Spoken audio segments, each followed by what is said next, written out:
নমস্কার বন্ধুরা, আপনাদের প্রত্যেককে আমার চ্যানেলে স্বাগত। আজ আবারও একটা নতুন রান্নার ভিডিও নিয়ে আমি চলে এসেছি। আমরা কড়াইশুঁটির কচুরি তো খুব খাই। এই শীতের সিজনে আমরা তো বারবার কড়াইশুঁটির কচুরি খাই, কিন্তু কখনো কি এই কচুরি খেয়ে দেখেছেন?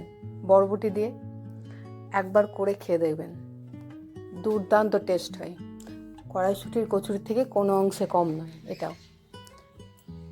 তো পুরো ভিডিওটা স্কিপ না করে দেখতে থাকুন, আর ভালো লাগলে অবশ্যই লাইক শেয়ার সাবস্ক্রাইব করতে কিন্তু ভুলবেন না। নতুন হলে, আমার চ্যানেলে নতুন হলে সাবস্ক্রাইব অবশ্যই করে দেবেন।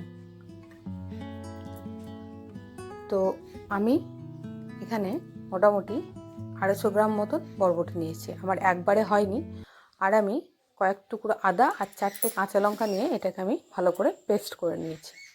তো যেহেতু পরিমাণে বেশি ছিল আর মিক্সির বাটিটা ছোট ছিল, তার জন্যে আমাকে দুবারে করতে হয়েছে। তো প্রথমে আমি ভালো করে ফাইন পেস্ট করতে হবে, কারণ পেস্টটা যদি ফাইন না হয় তাহলে কিন্তু যখন পুরগুলো ভরে যখন বেলবেন তখন কিন্তু পুরটা ফেটে যাওয়ার চান্স থাকবে। তো ভালো করে ফাইন করে একদম পেস্ট করতে হবে। তো দেখুন, আমি দুবারে পুরোটা আমার এতখানি কি হয়েছে 250 গ্রাম বরবটিতে।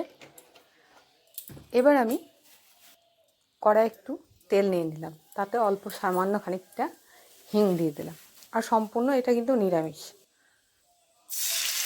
এবার হিংটা ভাজা হয়ে গেলে কিন্তু যে পেস্টটা আমি করে রেখেছিলাম বরবটি, সেটা কিন্তু এর মধ্যে ঢেলে যান। দেখুন, দেখে কি বুঝতে পারছেন যেটা বরবটির পেস্ট? দেখে মনে হচ্ছে কড়াইশুঁটিরই পেস্ট এটা। তো এবার আমি ভালো করে এটাকে কষিয়ে নেব। এবার এক এক করে আমি মশলাগুলো অ্যাড করে থাকবো। প্রথমেই আমি 1 টিস্পুন মতন জিরে গুঁড়ো দিলাম, তারপরে স্বাদ মতন লবণ দিয়ে দিলাম। এরপরে আমি 1 টেবিল স্পুন মতন মোটামুটি চিনি দিয়েছি। একটু মিষ্টি মিষ্টি হলে কচুরি খেতে খুব ভালো লাগে, তার জন্যে আপনারা যদি মিষ্টি কম খান তো কম বেশি করে নেবেন। আর একটা ভাজা মশলা, সিক্রেট ভাজা মশলা যেটা, সেটা আমি এর মধ্যে অ্যাড করে দিচ্ছি। এই মশলাটা দিলে কিন্তু কচুরির স্বাদটা দ্বিগুণ বেড়ে যায়।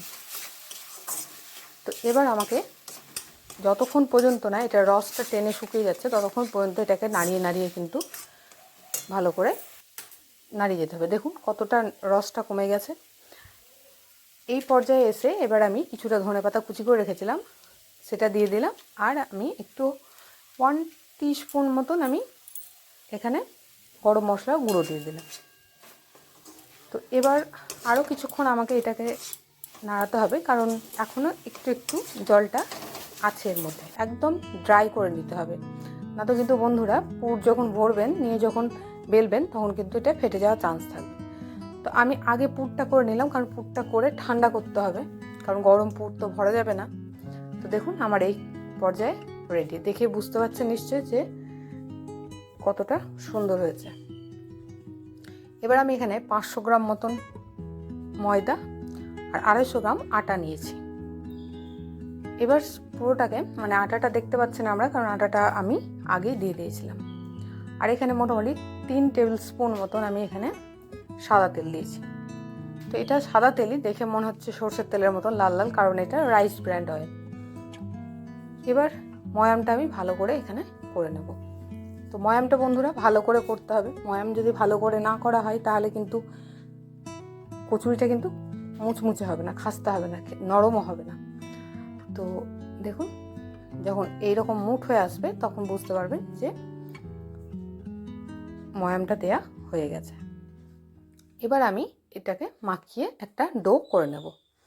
অল্প অল্প করে জল দিয়ে প্রথমে মাখাবো, তারপরে মোটামুটি আন্দাজ মতন জল দিয়ে এরকম একটা ডো, খুব টাইটও না, টাইট কিন্তু ডো করলে হবে না বন্ধুরা, কারণ ডোটা যদি টাইট হয়ে যায় তাহলে কিন্তু কচুরির ভেতরে যে পুরটা ভরবেন সেটা কিন্তু বেরিয়ে আসার চান্স থাকে। তো সবসময় মনে রাখবেন যে কচুরি করতে গেলে পুরটা কিন্তু সবসময় যে ডোটা মাখবেন আর কি, ময়দাটা, সেটা কিন্তু সবসময় নরম রাখতে হবে, তো পুরটা বেরিয়ে আসতে পারে ফেটে। তো এটাকে আমি ঢাকা দিয়ে মোটামুটি এখন 10-15 মিনিট মতো রেখে দেবো। দেখুন, তো 10-15 মিনিট হয়ে গেছে। এবার এখান থেকে আমি লেচি কেটে নেবো একটা একটা করে। তা আমি আরেকবার একটু মাখিয়ে নিচ্ছি। এবার মাখিয়ে নিয়ে আবার এবার আমি কিন্তু একটা একটা করে লেচিগুলো কেটে নেব।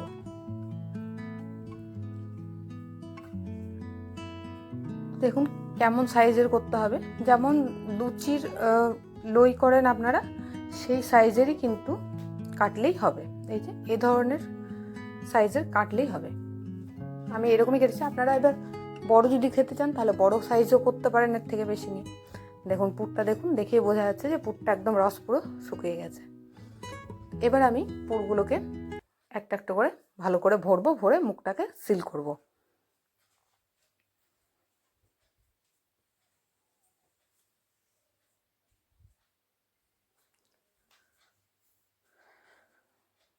মুখটা কিন্তু ভালো করে সিল করতে হবে বন্ধুরা, না হলে কিন্তু বেলার সময় বেরিয়ে আসতে পারে।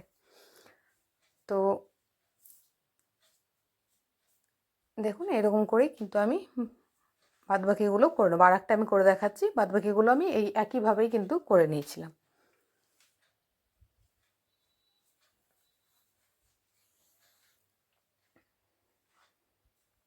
আর দেখুন পুরটাও অনেকটা পরিমাণেই দেওয়া হচ্ছে, তাতে কিন্তু স্বাদটা খুব সুন্দর আসবে। ঠাসা করে পুর দেওয়া হচ্ছে একদম, আর খেতেও কিন্তু অপূর্ব হয় এই রেসিপি। যদিও আমি এটা ফার্স্ট টাইমই ট্রাই করছি, আমি এর আগে কোনোদিন করিনি, এটা আমি ফার্স্ট টাইমই করছি, কিন্তু খেতে কিন্তু অপূর্ব হয়েছিল, দারুণ দুর্দান্ত স্বাদ হয়েছিল বন্ধুরা। একবার অন্তত আপনারা ট্রাই করে দেখবেন। তো দেখুন আমার সব পুরগুলো ভরা হয়ে গেছে, এবার আমি একটা একটা করে বেলে নেব। তো প্রথমে একটু বেলনার মধ্যে আর চাকতির মধ্যে তেল লাগিয়ে নিলাম যাতে লেগে না যায়। এবার আমি বেলে নেব। খুব হালকা হাতে আলতোভাবে বেলতে হবে যাতে পুরটা ফেটে বেরিয়ে না আসে বন্ধুরা।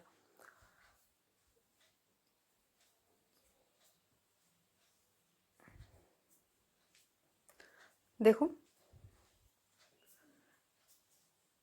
আমার বেলা প্রায় হয়ে গেল। আমি খুব বেশি বড় সাইজে করিনি, যেমন লুচি হয় তার থেকে একটু ছোট সাইজ করেছিলাম আমি, খুব বেশি আমি বড় করিনি এটা। তো এরকমভাবেই একটা একটা করে সবগুলোকেই আমি ভেজে নেব।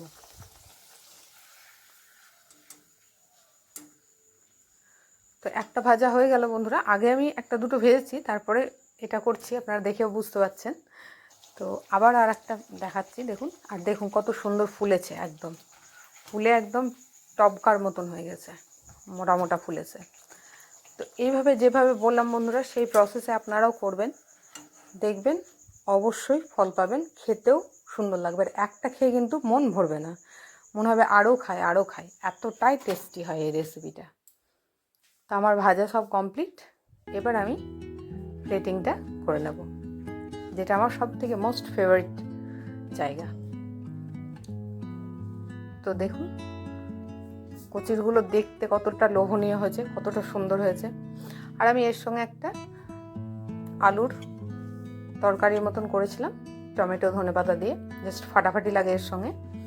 তো আমি একটা ফাটিয়ে দেখাচ্ছি বন্ধুরা, দেখুন ভেতরে কতটা সুন্দর পুর ভরা আছে, আর একটুকুও ফেটে যায়নি, কত সুন্দর হয়েছে দেখুন।